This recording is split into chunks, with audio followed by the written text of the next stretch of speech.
Shalom, salam sejahtera bagi Bapak Ibu, Saudara-saudara, anak-anak yang dikasihi oleh Tuhan Yesus Kristus. Jumpa kembali bersama saya Pendeta Eka di dalam renungan firman Tuhan pada hari ini, hari Senin 6 Maret 2023. Sukacita dan damai sejahtera dari Tuhan Yesus kiranya menyertai hidup kita sekalian. Puji nama Tuhan. Sampai pada pembacaan firman Tuhan hari ini, yakni kitab Yeskel pasal 41. Kiranya firman Tuhan memberkati kita sekalian. Baik, sebelum kita akan merenungkan bagian firman Tuhan hari ini, kita akan berdoa. Tuhan Bapa di surga, di dalam nama Tuhan Yesus, kami datang kepadamu mengucapkan syukur dan terima kasih untuk setiap kebaikan Tuhan yang boleh Tuhan nyatakan dalam hidup kami. Biarlah semua ini menjadikan kami semakin kenal Tuhan, dan kami mau terus belajar untuk hidup dalam ketaatan akan firman-Mu, sehingga hidup kami menyenangkan hati-Mu. Terima kasih ya Tuhan, inilah diri kami siap sedia untuk belajar firman Tuhan. Kau yang mampukan untuk kami memahami serta menerapkannya dalam hidup kami. Terpujilah nama-Mu Bapa, demi nama Tuhan Yesus kami berdoa. Haleluya, amin. Yeskel pasal yang ke-41 ayat 1 sampai ayat yang ke-14. Demikian firman Tuhan. Kemudian dibawanya aku ke dalam ruang besar bait suci, dan ia mengukur tiang temboknya. Yang sebelah sini 6 hasta tebalnya, dan yang sebelah sana 6 hasta juga. Lebar pintu itu adalah 10 hasta, dan lebar dinding sampingnya adalah 5 hasta. Sebelah sini dan 5 hasta sebelah sana. Panjang ruang besar diukur juga 40 hasta dan lebarnya 20 hasta. Lalu ia sampai ke ruang dalam, ia mengukur tiang temboknya. Tebalnya 2 hasta dan lebar pintu sendiri 6 hasta. Dan lebar dinding sampingnya 7 hasta sebelah sini dan 7 hasta sebelah sana. Ia mengukur panjang ruang dalam itu 20 hasta dan lebarnya 20 hasta sesuai dengan lebar ruang besar. Lalu ia berkata kepadaku, inilah tempat maha kudus. Kemudian ia mengukur dinding bait suci itu. 6 hasta tebalnya dan lebar kamar tambahan yang terdapat di sekeliling bait suci itu 4 hasta. Kamar-kamar tambahan itu ada 3 tingkat dan pada satu tingkat terdapat 30 kamar. Pada sekeliling dinding bait suci ada ceruk-ceruk untuk mengokohkan kamar-kamar tambahan itu, sebab kamar-kamar itu tidak digabungkan pada dinding bait suci. Dan kamar-kamar tambahan semakin lebih besar dari tingkat pertama sampai tingkat ketiga, selaras dengan bertambah besarnya ceruk-ceruk pada tiap tingkat sekeliling bait suci itu. Ada tangga menuju ke atas, dan dengan demikian orang dapat naik dari tingkat bawah ke tingkat atas menuju tingkat tengah. Aku melihat bahwa alas bait suci itu lebih tinggi dari sekelilingnya. Dasar kamar-kamar tambahan itu berukuran 1 tongkat penuh, yaitu tingginya 6 hasta. Tebal dinding yang sebelah luar kamar tambahan adalah 5 hasta. Lebar bagian alas bait suci yang dibiarkan kosong adalah 5 hasta. Di antara alas bangunan itu dan bilik-bilik ada jarak 20 hasta sekeliling bangunan itu. Dan pintu-pintu kamar tambahan di luar ke bagian yang kosong itu, 1 pintu di sebelah utara dan 1 pintu di sebelah selatan, dan lebar tempat yang kosong itu adalah 5 hasta sekeliling. Bangunan yang terdapat di lapangan tertutup yang di sebelah barat lebarnya 70 hasta, sedang dinding yang mengelilinginya tebalnya 5 hasta dan panjangnya 90 hasta. Lalu ia mengukur bait suci itu 100 hasta panjangnya, dan lapangan tertutup bersama bangunan dan dindingnya 100 hasta juga. Begitu juga lebarnya muka bait suci bersama lapangan tertutup sebelah timur 100 hasta. Bapak Ibu saudara-saudara yang dikasihi oleh Tuhan Yesus Kristus, ketiga pintu gerbang baik di timur, utara, dan selatan terbuka ke dalam mengarah satu titik, yaitu mesbah.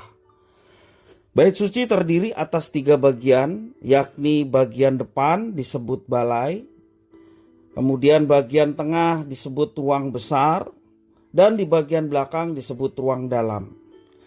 Ruang dalam ini dinamai ruang Maha Kudus. Semua konstruksi bait suci yang baru serupa dengan bait suci Salomo.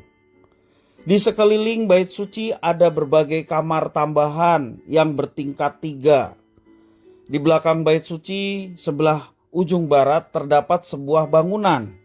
Kemungkinan ruangan yang ada di bait suci dipakai sebagai tempat penyimpanan perabotan atau juga benda-benda lainnya kebutuhan peribadatan.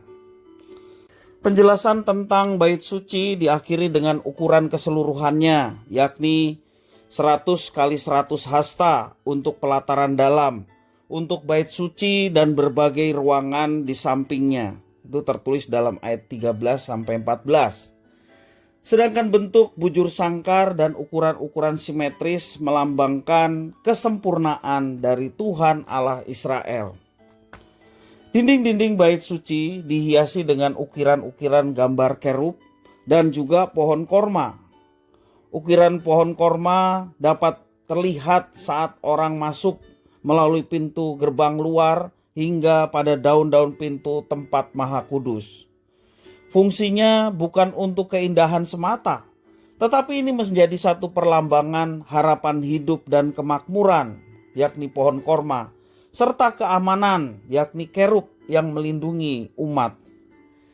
Allah yang Maha Kudus, setiap orang yang hendak datang menghadapnya wajib menguduskan dirinya dan memanjatkan segala puji syukur kepada Tuhan yang Maha Kudus. Kegunaan meja roti sajian adalah untuk menempatkan persembahan syukur atas segala berkat dari Tuhan.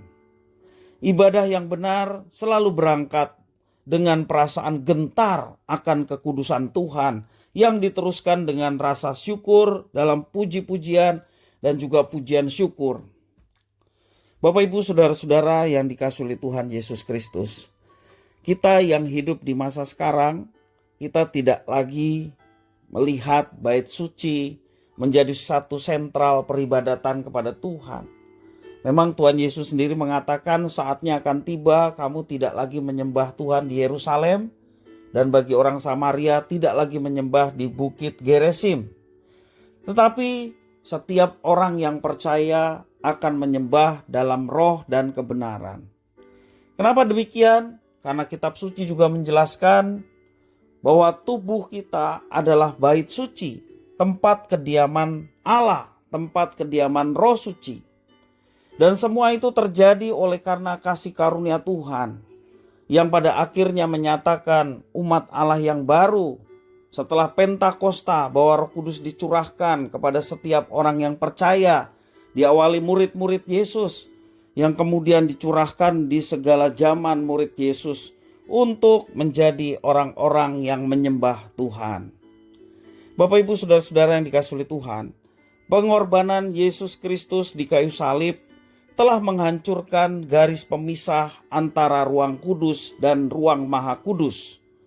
Di dalam bait suci ada pemisah, yakni tirai, dari yang membatasi ruang Maha Kudus dan ruang kudus.